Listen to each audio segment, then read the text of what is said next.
Bonjour, bonsoir, amis de YouTrading, Denis 10 de Pépitor avec vous encore cette semaine. Donc, comme d'habitude, on va regarder un peu les indices, ce qui s'est passé un peu cette semaine. Ça a été assez mouvementé si vous avez suivi un peu les marchés. Donc, comme d'habitude, on va faire le SP500, le Nasdaq, le CAC 40 et le CAC Small. Donc, on part tout de suite sur les graphes. Nous allons commencer par le SP500. Donc on regarde le SP500 en vue hebdomadaire. Donc c'est franchement haussier, je me répète toujours toutes les semaines, hein, mais il n'y a rien d'autre à dire. Hein. C'est franchement haussier depuis le plus bas du Covid.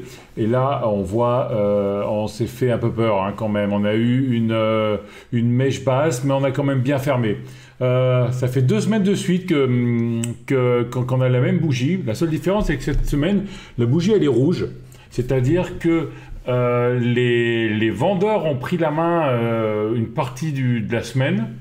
Et ensuite, les acheteurs ont repris la main sur la fin pour avoir une clôture en dessous du plus bas. Donc, c'est ce qui explique un peu la mèche. Mais on a quand même la bougie rouge, hein, c'est-à-dire que le mouvement vendeur s'est quand même fait voir et s'est quand même fait sentir cette semaine. Qu'est-ce qu'on peut dire encore? Ça fait vraiment 5 semaines où on est à plat, hein, on ne bouge pas. Hein. Depuis début avril, on a une mèche basse, une mèche haute, une mèche basse, une remèche basse. Mais bon, on n'arrive pas à sortir de cette zone. Hein. Je pense qu'il faudra peut-être un catalyseur pour pouvoir sortir. On verra ça cette semaine, si on arrive à avoir quelque chose qui nous permette de sortir de cette zone. Si on regarde maintenant en journalier, donc en journalier, on est toujours dans le canal haussier court terme, moyen terme. Un canal haussier qui démarre de novembre 2020. Donc on s'était fait 1, 2, 3 frayeurs. On vient de s'en faire une 4e. Avec quand même un gros gap, c'était lundi, mardi, mercredi, c'était mardi. Mardi, on a eu un gros gap. On a commencé une mauvaise journée de lundi, un gros gap mardi, avec une clôture sur les mêmes niveaux que l'ouverture. Un autre gap ensuite mercredi, qui nous a fait clôturer en dessous du canal haussier, et voilà, bim, vendredi on revient dans le canal, et jeudi on revient dans le canal, et vendredi on revient dans le canal, et on vient fermer sur la M20. Par contre, on a toujours ce petit gap ouvert là, de lundi. On va voir ce que ça va, on va voir ce que ça donnera. Et je vais quand même voilà, identifier le gap. Voilà. On l'a presque fermé vendredi, il manquait quelques points pour le fermer, mais bon.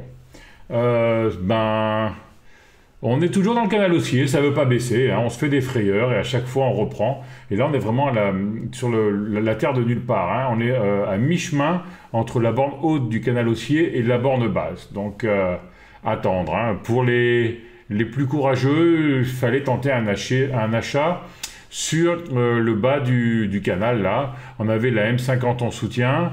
Bon, voilà, mais c'est facile de dire après. On va voir ce que ça donne aussi en Ishimoku. Je fais jamais de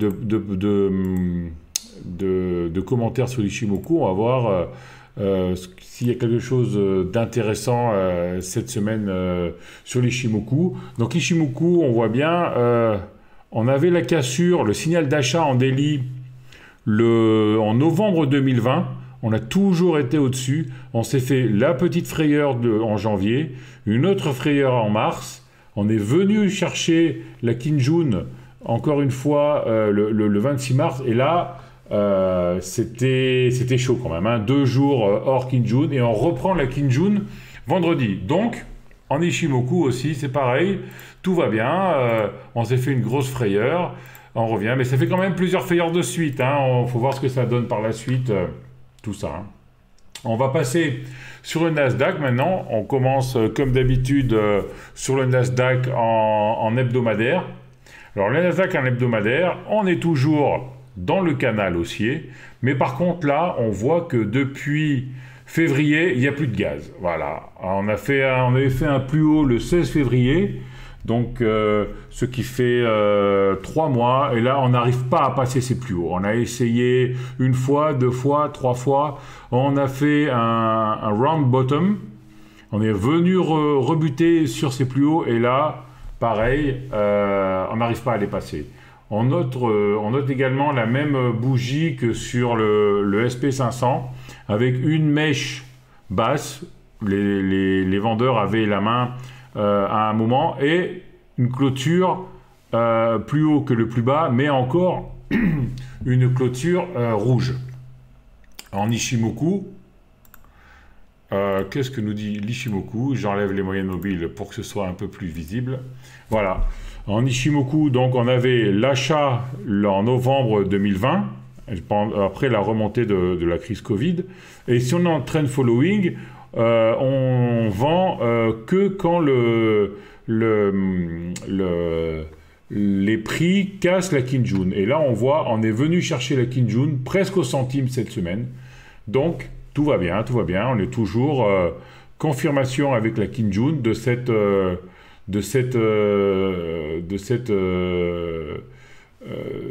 tendance. Et on s'aperçoit aussi que la lagging span, là, elle est au-dessus de la bande supérieure, mais elle est venue rebondir sur le haut du canal pendant la semaine.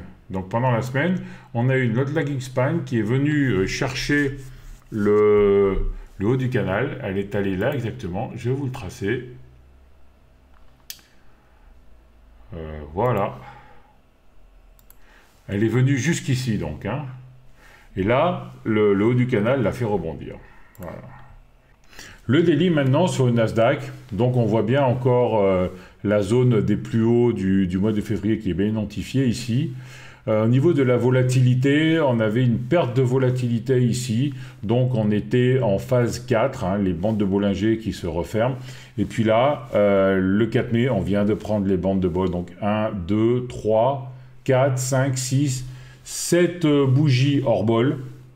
Et là, c'est normal, quand on fait beaucoup de bougies hors bol, on revient chercher la M7, voire la M20, avant de continuer le mouvement. Mais là, ça sent quand même assez chaud. Là, on a fait pas mal de clôtures hors bol. Pas facile, hein. Vraiment à surveiller, surveiller ce Nasdaq cette semaine, qui est quand même qui reste toujours haussier, mais qui est quand même nettement moins haussier que le SP. En Ichimoku, qu'est-ce que cela nous dit? Donc, en Ichimoku, nous avons la Kijun qui a été cassée là dans la semaine. Et on a cassé la Tenken, la Kijun, on est revenu rebondir sur le nuage. Donc, faites attention parce que le Nasdaq n'est pas très très bien orienté tout de même. Le CAC maintenant, même bougie, mais avec une clôture presque verte, une étoile filante cette semaine. Donc les acheteurs, les vendeurs ont eu la main toute la semaine et les acheteurs ont réussi à clôturer près de la zone d'ouverture. Alors remarquez que cette semaine aussi, nous avons fait un plus haut et on ferme encore sur des niveaux plus hauts depuis le Covid. Donc le CAC, lui, se porte vraiment beaucoup mieux que les indices américains. Si ensuite, bon, toujours, hein, si on regarde les Bollinger, on a toujours les rebonds entre M7 Bol Sup, M7 Bol Sup, M7 Bol Sup, ce qui est la caractéristique d'un marché haussier, voire très haussier. En daily maintenant, donc en daily, on a la confirmation de la mèche basse de cette semaine. On a ouvert mardi en fort gap baissier. On est venu casser le bas du canal. On est allé chercher la M50 et même on est allé chercher le plus haut plus haut d'avant des subprimes de 2008 qui est symbolisé par par ce support-là. Et ensuite, merveilleux rebond jeudi, et grosse bougie avec gap vendredi, qui nous permet donc de réintégrer ce canal très haussier moyen terme. Donc pour le CAC, tout va bien. Le CAC Small maintenant, pour finir. Donc nous allons commencer comme d'habitude le CAC Small en semaine. On est toujours à l'intérieur du canal. Par contre là, on a venu mécher, on a encore clôturé au-dessus de la M7. Mais on voit que les bandes de Bollinger commencent à se fermer. Donc on commence à rentrer en phase 4. Ce qui augurerait une fin de hausse du CAC Small en hebdomadaire. On l'avait déjà eu ici, puis finalement, on était reparti. Donc, à vérifier tout de même, hein, à confirmer tout de même cette semaine sur le CAC Small. En daily, voilà, c'est comme tous les indices, surtout comme le CAC. On était au bas du canal haussier, on est venu casser ce canal haussier, on est rebondi sur la M50. Par contre, on n'a pas réussi à réintégrer ce canal haussier et on est venu buter sur la M20. On remarquera que la M7 et la M20 sont ensemble. La M7 est baissière, la M20 est plate. Donc la M20 ne retient pas la M7. Donc la M7 pourrait très bien traverser cette semaine.